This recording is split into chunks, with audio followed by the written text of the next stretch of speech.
Kryeministri Hristijan Mickoski njoftoi se përveç votimit elektronik, diaspora mund të votojë edhe me postë, duke theksuar se kjo praktikë zbatohet në shumë vende të Evropës dhe botës. Sipas tij, qëllimi është të mundësohet pjesëmarrje sa më e madhe e mërgatës në zgjedhje.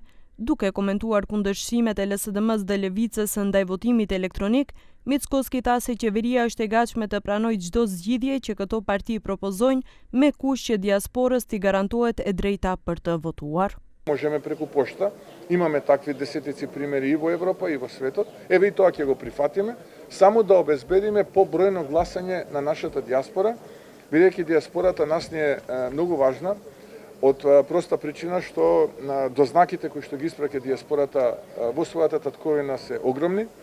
Ние пледираме како влада, имаме амбиција диаспората се вратиме дома. Për këtë reagoi opozitarja LSDM duke thënë se VMRO ka frikë nga rezultati i zgjedhjeve, prandaj po nxit mashtrimin zgjedhor. Nga LSDM thonë se qëndrimet e partisë mbi kodin zgjedhor janë parimore dhe të qarta. Nuk do të pranojmë zgjidhje që hapin hapësirë për manipulim zgjedhor dhe grabitje zgjedhore.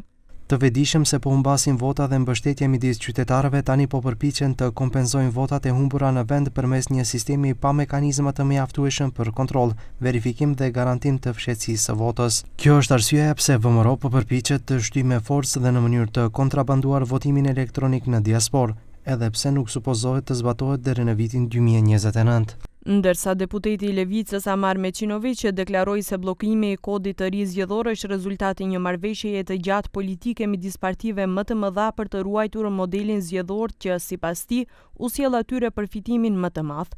Sipas Meçinović, LSDM do të bëjë gjithçka, do të luajë me djallin, do të luajë me Mickoskin në mënyrë që i njëjti kod zgjedhor të mbetet nën kërcënimin e kolapsit të plot në zgjedhjet e ardhshme. Ниједна држава, ниједна демократија не може на еден политички субјект два пати поред да не му дозволи да настапува нормално на изборите. И со тековниот изборен законник, кој ниту ве представува вас како што треба, затоа што ја нема едната изборна единица, ниту кој овозможува фер избори затоа што на левица ќе се даде хендикеп, со овој изборен законник кој ќе одиме, тој изборен законник им одговара и на ВМРО ДПМН и на СДСМ. Përndryshe, kodi zgjedhor mbetet pjesë e agjendës reformuese që ende nuk është miratuar.